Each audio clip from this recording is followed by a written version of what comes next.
How to change reason on Steam. Hey everybody, welcome back to our channel. In today's video, we are going to learn how we can change reason on Steam. So let's just dive right into the video without any delay. So if you want to change your reason on Steam, these are the methods you can follow up. First thing is, once you open up your Steam and once you are logged in your account, if you want to change your reason, you can go ahead and download a VPN. There are different options available for VPN. You can just go ahead and download one of them and change your reason to the country that you want to change it into. After that, head over to your profile at the top and go to account details. And once you open up the account details, you will be finding this page.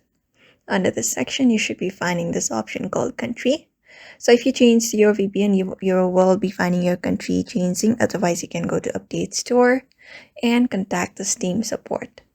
Go ahead and click on this option and it will lead you to another page where you should be finding this option called contact Steam support again, and from this section select the country that you want to change it into.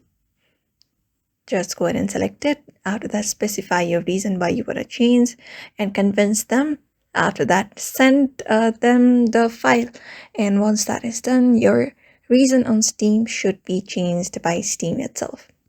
So that is how you change the reason on Steam following up those methods. So I hope this video was helpful and thank you for watching this video.